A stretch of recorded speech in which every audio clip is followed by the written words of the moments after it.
Good morning, good morning, good morning. Saturday morning is for real though. You know what I mean? Trying to make sure that everybody had enough good sleep last night. Everybody did what they had to do. Checking us out. You know what I'm saying? Don Boy 718. We in the area here. Whew. This week has been on fire. It's been a whole lot to talk about, a whole lot that's been happening here in this world of sports and entertainment. Talk about some things. I think it's been more entertaining this week in sports than it has been in music or even television, because the real action has been in the sports and entertainment facility. Just letting y'all know.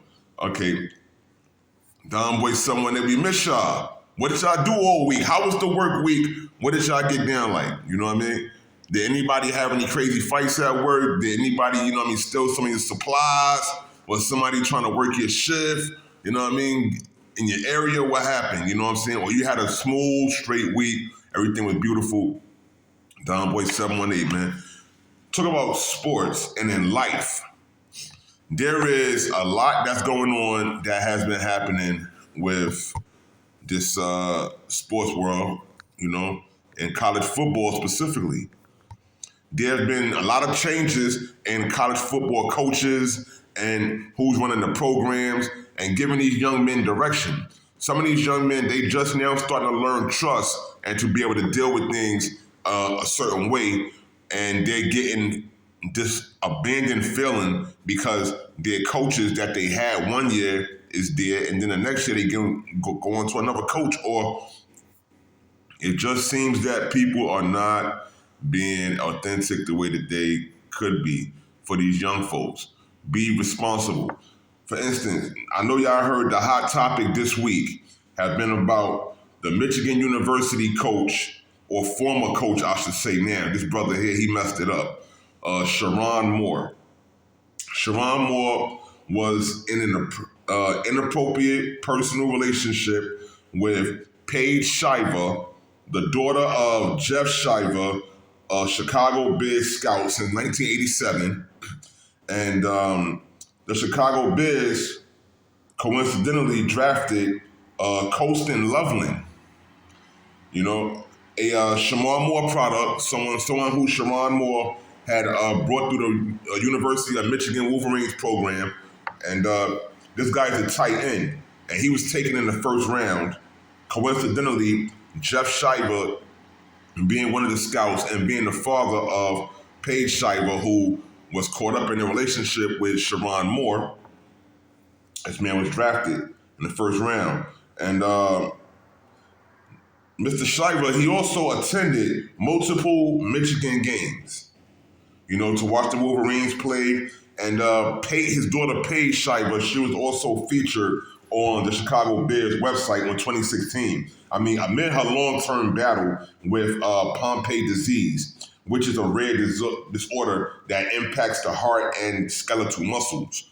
So that's kind of weird right there. So, I mean, this woman, she has a medical condition, and they were, I guess, highlighting it to bring awareness to it in Chicago. But then we fast forward to now, and somehow this relationship with her and Sherrone Moore, it spins out of control.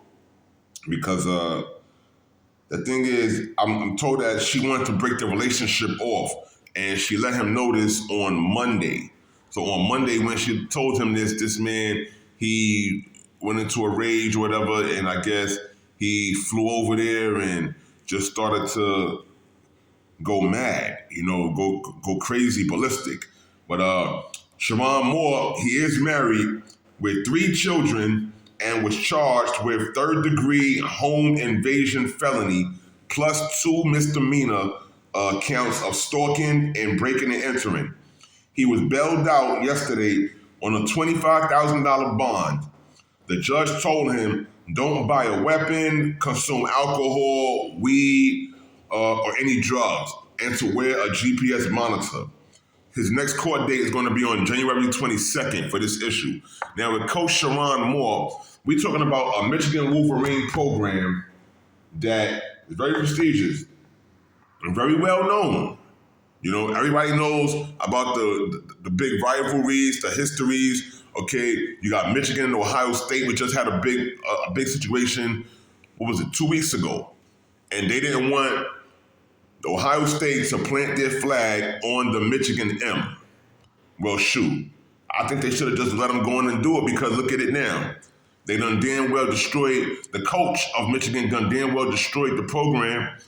They messed it up for a lot of recruits that were going to go to this Michigan Wolverine program and play with Bryce Underwood. You know what I'm saying? This makes no sense to be able to go out here and to throw away. The guy was making 5.5 to 6 million, and he was going to get incentives and bonuses. He threw that away, along with the respect and love of his family, for a little cutty. You know what I'm saying? For a little something, for a little fun, little side time action. And this is something that he could have did on his private time if he was going to do it. I'm just saying, if you're going to do it, well, go to a strip club or something, or do something valid, but don't go out there and cheat on your wife and mess up your family and throw away the future of a program for a lot of young men.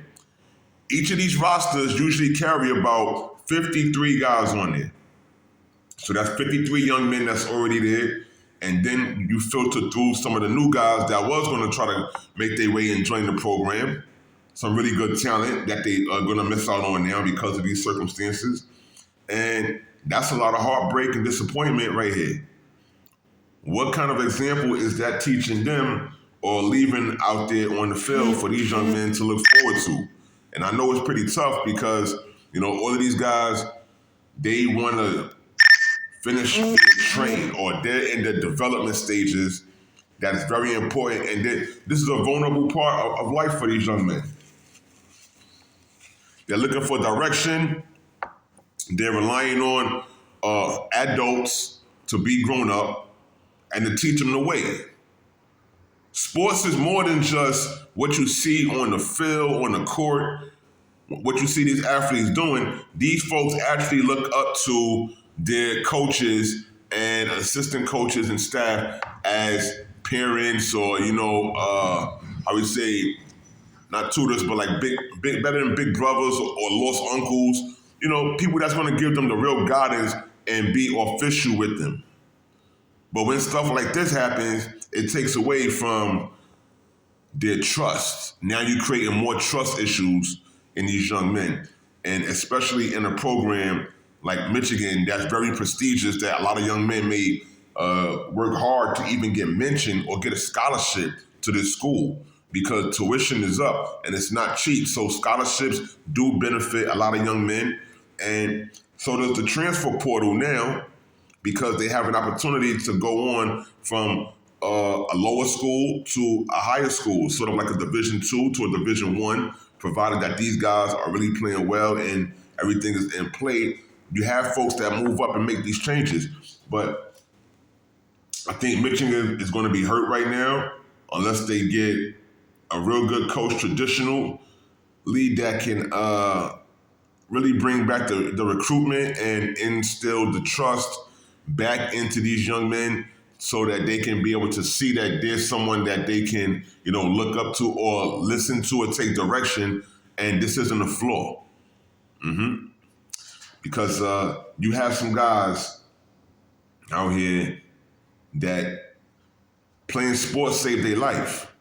And coaches, these are the guys that mainly help them to be able to actually grow or to get where they gotta go. And they thank them all the time. You hear the stories of some folks. They say that they didn't have much at home, what was going on, and then they make their way. They join the team, and they, being the brothers, become their teammates. And the subliminal parent is the coach. You know, the coaching staff is, you know, goes on. So I just think that this one really rocks home and it hits. Because first of all, the University of Michigan, they never had a black African-American coach at all. This is the first time, the first shot. This might have been an experiment. This might have been just the first wave to be able to see what they're gonna do. Who knows if they'll have another one, but we know at the moment here, this man, it was history in the making, and he messed it all up, all over extramarital affairs and just going out here and doing things that he didn't have to do. Knowing that he's a public figure now because you are the coach of the Michigan Wolverines program. Very prestigious, very well known. People are watching, you know?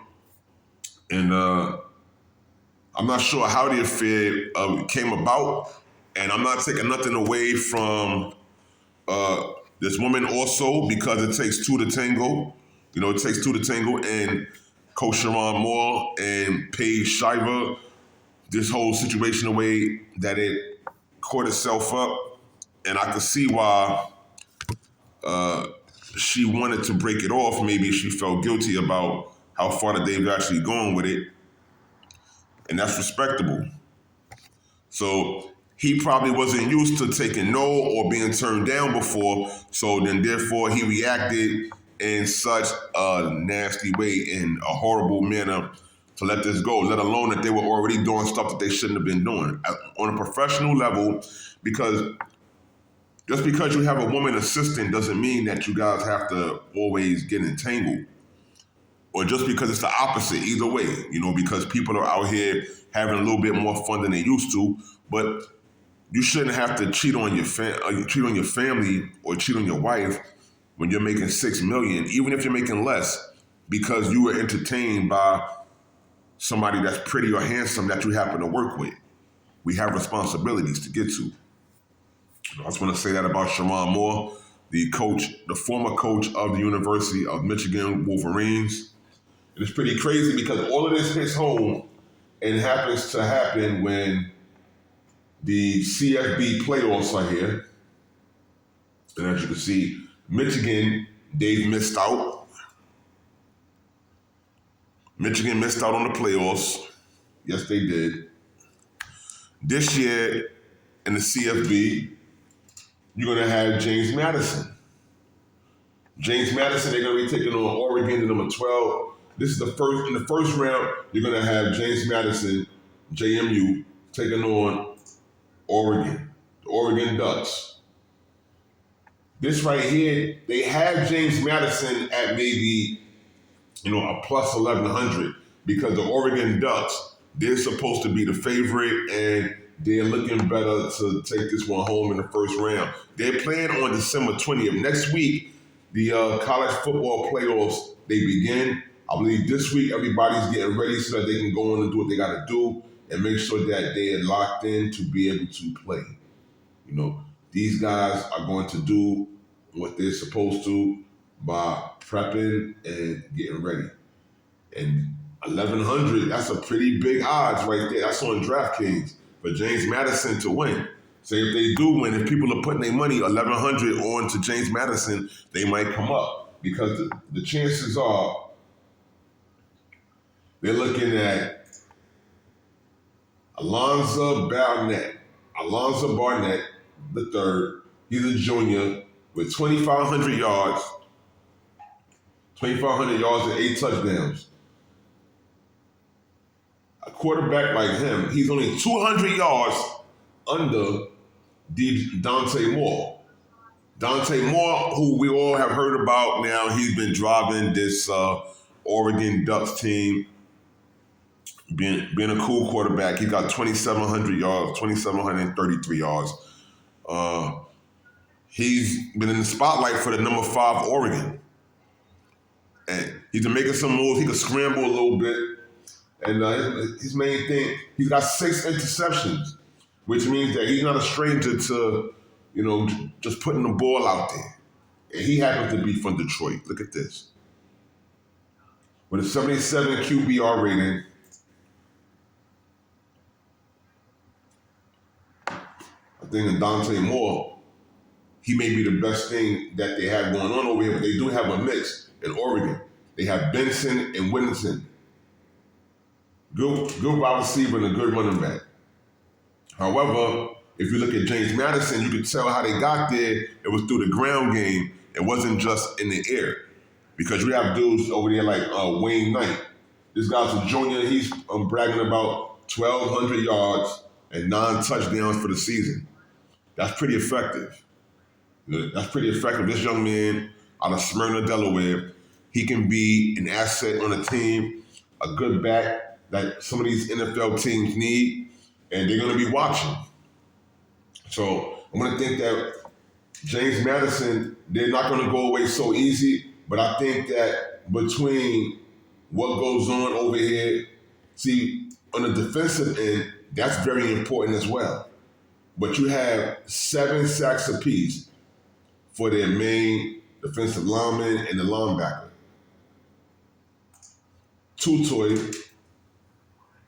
Tory, he's got 27 solo hits and 7 sacks and 2 forced fumbles. Him and that Oregon Duck squad, they're going to be looking to get real serious and go in there and do what they got to do to try to put James Madison in the best position. But they're going to have to slow the game down because if they try to compete with Oregon in the air, that's not going to be their best friend. And I'm thinking that James Madison, they're going to have to see what they can do on the defensive end more concerningly than Oregon, because Oregon can bring on that attack with Whittington and then Benson. I'm trying to tell you, Whittington in that ground game, he could do some things, but they start going to the air. It's a whole other story here. Although you will see where Knight has the edge over Whittington definitely by almost 500 yards on the ground. So I would say James Madison ground game is better than the Oregon Ducks. However, their offensive game is just about, these guys aren't far off, except that James Madison, these guys only lost one, they're 12-1, and the Oregon Ducks are 11-1. So you look at the ranking, don't let the ranking fool you sometimes in college football, because this is what can throw you off, you know? And these two teams, they're going to be facing off on the 20th of December at 7:30, excuse me. Texas Tech is going to get a bye week. There are going to be a few teams. I'm going to announce the teams with a bye week in a second. Now, the winner of this, James Madison and Oregon, goes on to the next round. Alabama and Oklahoma. The Alabama Crimson Tide and the Oklahoma Sooners. These guys right here, I'm already believing that Alabama is to be the favorite, but it's very tight between the both of them because both of these teams have something to bring. And remember, Alabama has taken 3 losses this year already compared to 2 losses with the Oklahoma Sooners, 10-3 and 10-2. So the odds are a -112 for the Crimson Tide to win, and they're a -108 for the Oklahoma Sooners to win. They're basically split. The predictor, 50-50, this one can go. As you can see, it's 50-50, you know, and this is real serious business here.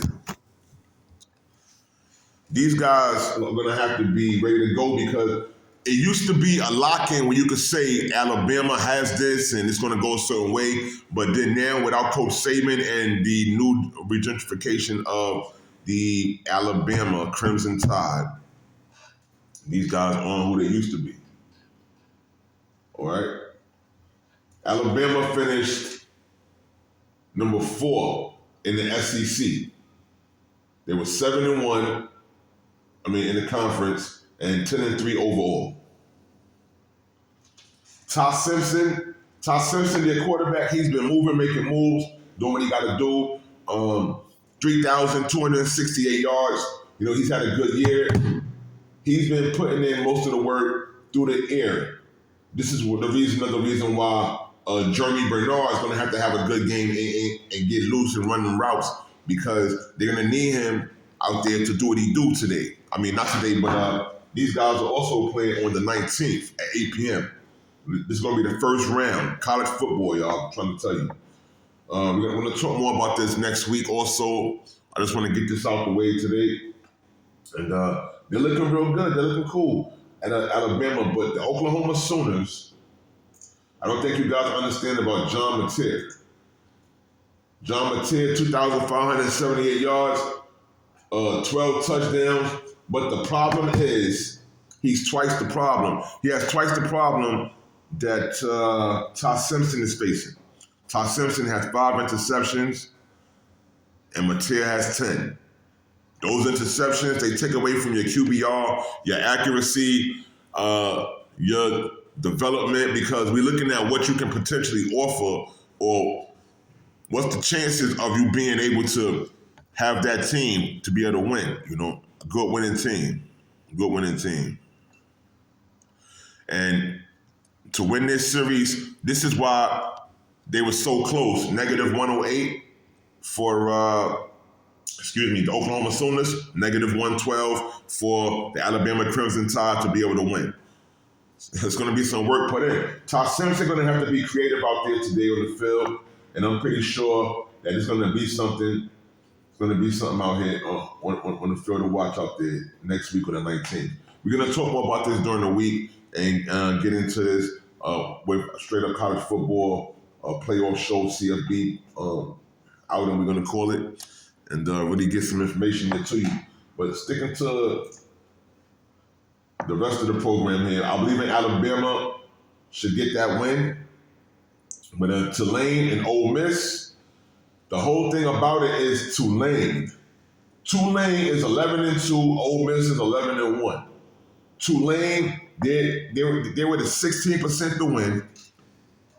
Ole Miss, their chances are at 84%. But the team is still intact with Ole Miss, being the fact that Trinidad Chambliss is going to go out there to handle his business. 3,016 yards, 18 touchdowns, and 3 interceptions. But this guy knows how to move. He's had good coaching and development from Lane Kiffin, even though the coach has moved on right now.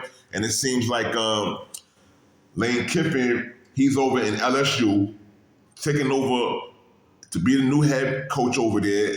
He replaced Chip Kelly.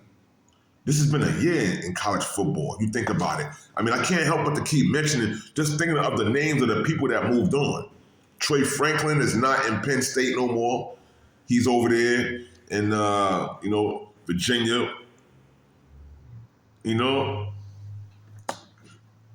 What else is going on? I mean, these young folks nowadays, they have to learn quicker than they used to, because they don't know if that coach is going to still be there next year, or they have to adapt because those playbooks change. So reading that playbook is a lot too.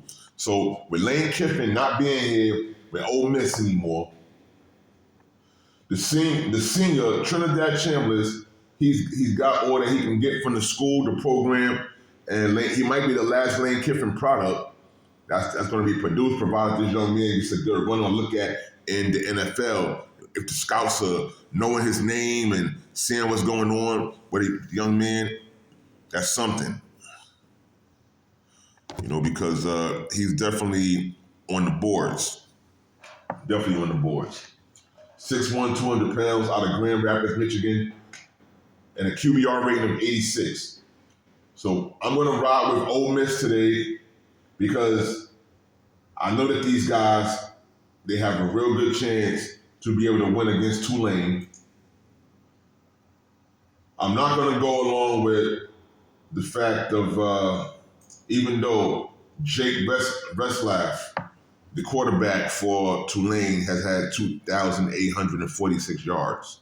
I'm not going to look at this and think this man is going to have the worst shot, but he's not going to have a great shot, because the rest of this team in Ole Miss is ready to play. You have dudes like Keywan Lacey with 1,279 rushing yards, or for 258 carries. So you can tell that a lot goes through Keywan Lacey.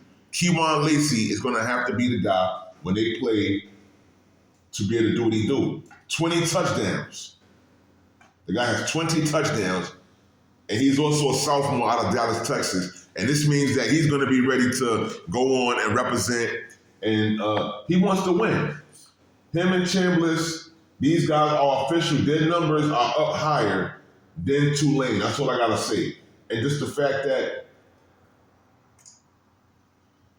Prince Will Umanilin, he's going to be hungry. He's a junior. He's got 6.5 sacks, 12 solo tackles. They're going to be ready to get busy. And he has an interception. This man, looking forward there in the playoffs. They don't have their coach, Lane Kiffin, but they have the other parts of the staff that is there. So that game book and this game plan, it might be different than what it would have been had Lane Kiffin stayed and agreed with the program. But like I say, these young men are having to adjust to new programs a lot earlier than they normally would, and it's just weird. It's going to be weird to them.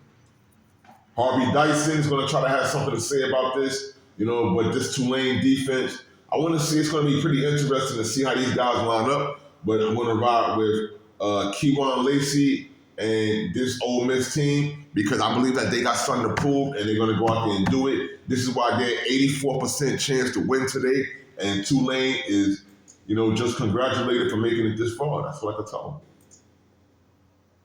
Shout out to Tulane for, getting there. And the winner of that game would advance to the All-State Sugar Bowl. And then, last but not least, Miami and Texas A&M. Miami and Texas A&M. Texas A&M been playing some ball. But down there in Miami, y'all know what's been spewing down there in Miami. Miami's number 10. That's their rank. But at number 7, where you have Texas A&M, these guys are, oh my gosh. The head coach Elko over at Texas A&M, he has these guys looking pretty good. And they are the favorite. They are negative 180 compared to Miami, who's negative 150. Because Texas A&M, I believe that they have a strong chance at representing because they have players that go. Carson Beck, even though Carson Beck has been talked about a lot during this year, because look, it's the Canes. And the Canes have been moving, but the Canes have also been slowing down. And this isn't a bad season. However, in college football, you have very little room for error. Very little room.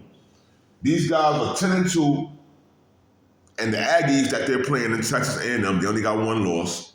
11-1. So they were making their way through. Miami has a productive team, but this Texas A&M team lines up and matches up right along with them. Carson Beck, 3,072 yards.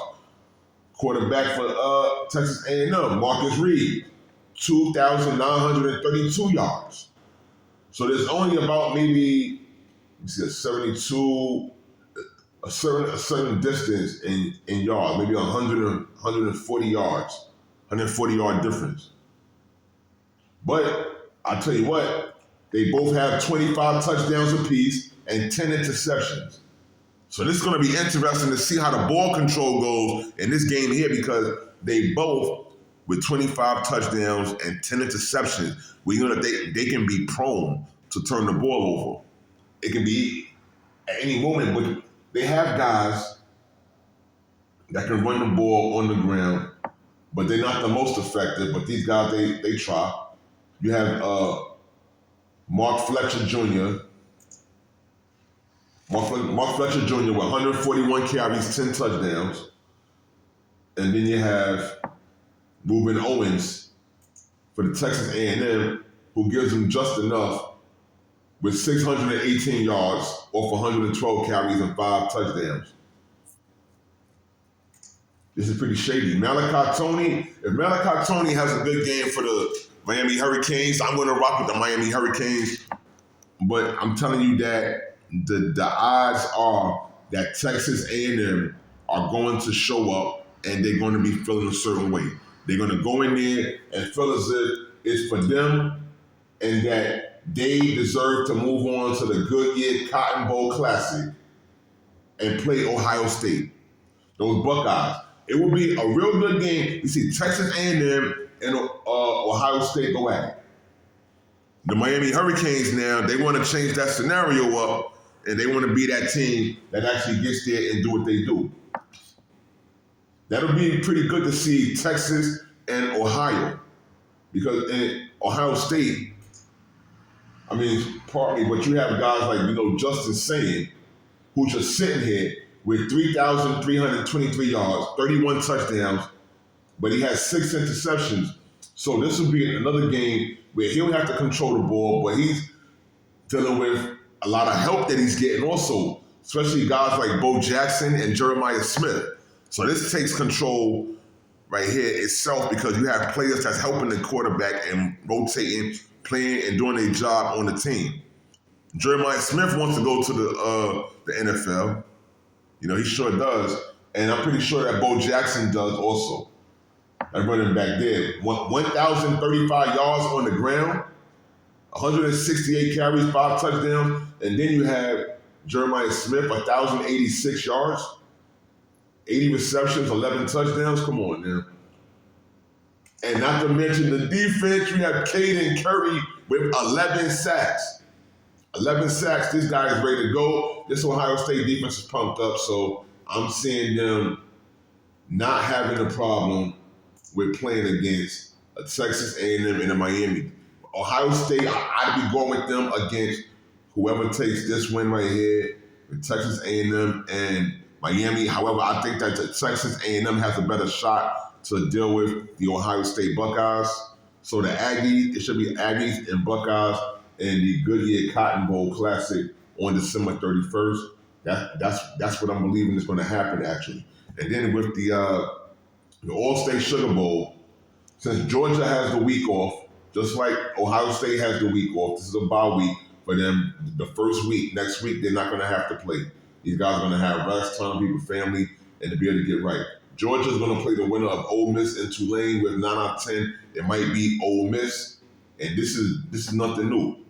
I think that this game, it'll line up pretty special, except that without Lane Kiffin being there and the coach of Ole Miss, I think Kirby Smart and the Bulldogs over here, Gunnar Stockton and Nate Frazier, they're gonna have an easier time dealing with an Ole Miss team that does not have that same leadership and some of the staff members that brought those playbooks in and created them plays and them outlets and showed them what to do. Now they in trying to perform now mode because they're trying to get to the All-State Sugar Bowl and trying to get a win against Georgia and get to the Verbal Fiesta Bowl. But I think that Georgia is going to be able to hold it down and move either way when it comes to that. The Indiana Hoosiers with Fernando Mendoza and these guys over there, oh man, whew. I don't think Alabama or Oklahoma is going to stand such a chance because these guys, they have a defensive front that'll crack you up, that'll bang you and break you. These guys are trying to get you going, man. These guys, they're going to do things to you out there the way NFL players play, so they're trying to make it to the league. These guys think that they got some of the University of Georgia rubbed off on them over there in Indiana. These guys are perfect for the season. These guys have not lost all year, 12-0. Represent, holding it down. Fernando Mendoza and these guys been doing what they got to do. And shout out to that Indiana team over there. Signetti knows what he's doing and how to operate as a good coach in college football. And he knows how to develop these players. And he's been proving it. It's all on the field right there. Shout out to Coach Signetti for all this. And Texas Tech, they have a bye week also like Indiana and these guys. They're waiting for the winner of James Madison and Oregon to happen. And I'm thinking that this is going to be a good game. I think if Oregon goes, this could be a pretty good matchup for Texas Tech. If James Madison happen to sneak past the Oregon Ducks, which I don't think that they will, it's going to be a different type of board game play here. Because Texas Tech, okay, this is another team that's ready to go. Bayron Morton, 2,600 yards, 22 touchdowns, but 4 interceptions. Okay, but they're going up against a Cameron Dickey who can really move the ball on the ground. 14 touchdowns, 1,095 yards. So let's get it. This is not going to be an easy tone or an easy look for them to be able to take the win. But I think that Cameron Dickey is going to be ready. And 13 and a half sacks for David Bailey. That's going to put this whole thing at odds and make it tougher for the Oregon Ducks to be able to get a win because they're going to be pretty stable and ready to go. So you're not going to see Tootie, who has 7 sacks, going up against someone that has double this, and that this is a double pumped up offense to be able to grind out and mash out an Oregon Ducks team that might get past James Madison Dukes. Okay? That's college football playoffs. That's what's happening. Don Boy 718.